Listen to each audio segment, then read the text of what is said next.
Ladies and gentlemen, statistically speaking, in John Carpenter's The Thing, there is a 50% chance that the person sitting next to you is not only a blatant clone, but will kill you. I'm not gonna kill you. I might.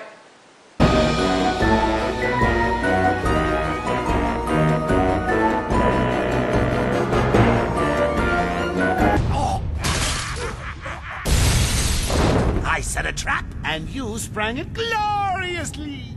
Now let's get this party started!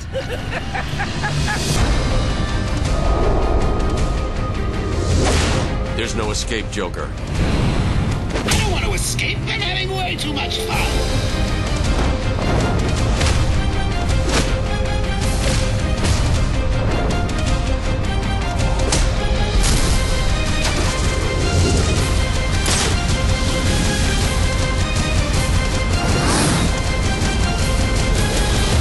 It's over, Joker. Over?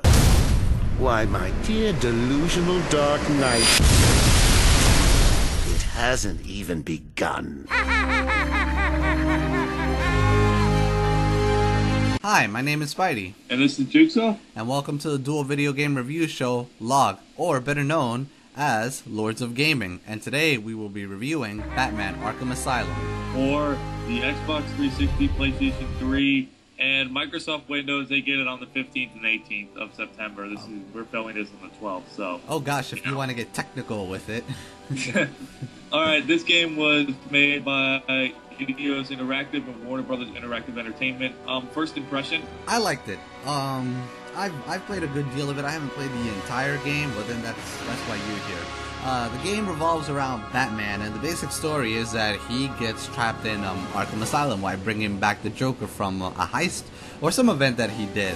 And so he kidnapped the mayor. Yeah, he kidnapped the mayor. He brings him back to Arkham. He escapes because he had Harley Quinn set up this whole event, and all the psychopaths, all the criminals, the deranged, and a lot of Batman main villains all escape, scattered about Arkham Asylum, and it's up to Batman to bring justice to the madhouse that he's trapped in. Why, bringing down the Joker in the end? I mean, it seems pretty simple, but it has more depth into it because, I mean, you go into, the Scarecrow parts go into Batman's backstory in a very dark and demented manner. I mean, how this game got a rated T is beyond me, sir. Each Scarecrow sequences are quite interesting. Basically, it's just a big cluster of mindfuck. That's the Scarecrow sequence. It is. Supposedly the game starts fucking with you, even telling you that to press buttons that aren't even there. So yeah, it's like press B to back out, and a normal cutscene, you press J to back out, and I'm staring at the screen going, wait, what? Then it fakes like the game is crashing on you, which like pissed me the hell off, and I'm sure somebody down there probably turned his Xbox off because it thought it froze. That's the fear gas yeah, stages, right? The dream sequences or whatever. Yeah, right before you go into the platforming part of it. Those are pretty intense, I gotta tell you. I played them and I failed a few times with the little bit that I've got to play with this game. Besides the basic synopsis of the story, you do have I don't know, little mini story arcs for each villain, but that's really as far as it goes. It's all about the atmosphere and the gameplay of this series. I mean, it is a really, really dark story and game that sticks very close to the comic books, may I say. My only little gripe with it so far is the voice work, because many times you'll notice that the voice work, like the dialogue, it doesn't seem to sync up with the moving lips of the characters, which is kind of, really sad, because everything else is done so stunningly. Oh, I thought you were actually talking about the voice work, the voiceovers itself, because they brought all the people, a lot of the people from the animated series over. I mean, Mark Hamill as Joker, Arlene Sorkin as Harley Quinn, Kevin Conroy as Batman. Like, those are great. Those are like the people you grew up with as a kid. No, yeah, those are all stunning, and it's nice to have them back. It gives you a really nostalgic feel, and I mean, there's really no other voice actors that can portray these DC characters and these people. The problem is the syncing of the voices, because you can see, I don't know if you've seen it, but the movement of their mouths does not sync up to the audio, so that was my only problem. But I mean, they make up for it with everything else, because the rest of the gameplay is pretty tight. Would you agree? Oh yeah, the gameplay is great. I love the gameplay is based off of the stealth, kind of Splinter Cell mixed with beat 'em up, kind of like free flow, jump from one guy to another, Batman kicking ass style combat. And it's the best free flow combat system. It's really three buttons, but you can also, but it's really executed simply. It's not just pressing buttons wildly until you hit it. You gotta block, you gotta counter, you gotta dodge people's throws, you gotta hit back at them. There's a move where you can hit people, jump over a guy's back, throw a batarang, knock him out. You can, eventually in the game, you'll end up taking like 15 guys down by yourself, which is, and some of them may have guns. And if we're moving into the stealth sequences, it's basically Predator. You have the little, like, sort of like, I can see you, but you can't see me, vision mode. You can sneak up from people, you can hang from the rafters, pick them up, hang them upside down with the rope. It brings you that kind of like, you are Batman. In my opinion, it's the best comic book game to come out yet. It's got a lot of hidden stuff in it. There's a Riddler, riddles you have to solve. He like contacts you, you gotta solve riddles. The Arkham files. Want to. You got all Batman's gadgets. You got his batarang. You got the explosive gel. You got his batarangs. You got a lot of fun stuff, and you got a lot of interesting bosses in this. You got a lot of, besides Harley Quinn and all them, you got a bunch of them coming back. You have nods to the Penguin. You have the Riddler. You have the Scarecrow, who looks a lot more terrifying. You have Croc. The whole Croc sequence is really kind of like pulse pounding. I've seen that. You have to fight Bane. It's kind of crazy. I heard, speaking of this gameplay, I heard that, yeah, you had basically said it. It really turns you to the Dark Knight, because I had played this part where you basically have to sit on top of the gargoyles and pick the people apart with guns, because they could basically kill you if they're armed with guns in a mere matter of seconds. So you really... Thank God that's actually realistic.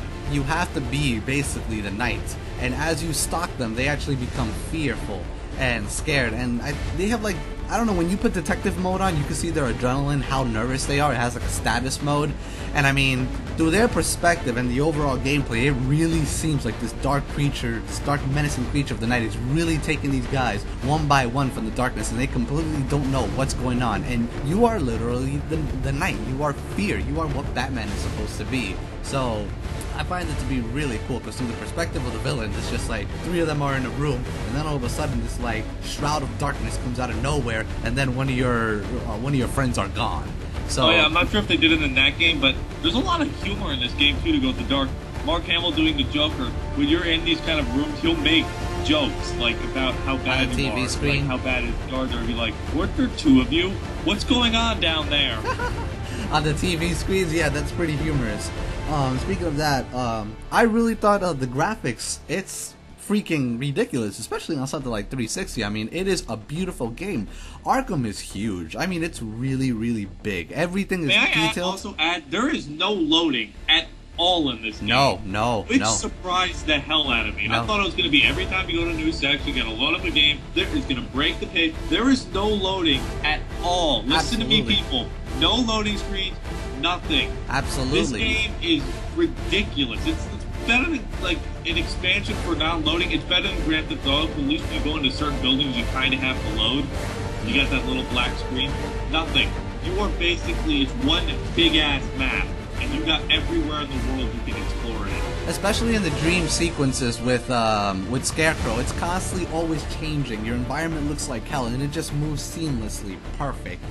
I mean, yeah, Jigsaw's right. There is no load screen. You don't have any glitching frame rate issues. Nothing of that sort. It is just a stunning game. Even the way the characters walk are so detailed. It's that fine. Like I said, the only problem in terms of graphics is the movement of the mouse and syncing with the voice work. But other than that, it's beautiful, sir. What about the replay value? I heard it was pretty high. It's high if you don't mind playing through the game a couple times. Like, I played it when I rented this game from Blockbuster. I pretty much played this for a week straight to get a good feel for the game. Also, because I thought I'd go through the game once, I'd be done with it, I'd set it on the shelf till I have to return it. This game is fucking addicting. I don't care, like, the story is so much fun to go through more than once. Like, yes, they've got new things called challenges, which I'm pretty sure they don't have in the demo, which is like, how fast you put scoreboards up with people. How fast can you take down these guards in this room compared to other people across the world to see who's really the best Batman? You have if you can beat the certain amount of villains, like waves of bad guys and stuff like that. You got 3 difficulty modes: easy, normal, and hard. Hard's a bitch. I started going through hard before I had to return it. It is a bitch. But I'm going to end up probably getting the game just because I love it. But in my opinion, rent it first. Rent it first. See how you like it. If you like it a lot, definitely get it because it is worth picking up. But I would suggest renting it before you go back into it. So the overall score of this game is? 4 out of 5. Ah, there you go. Well, hope you enjoyed the review. And until next time, I'm Batman. Well, I'm Spidey. Goodbye.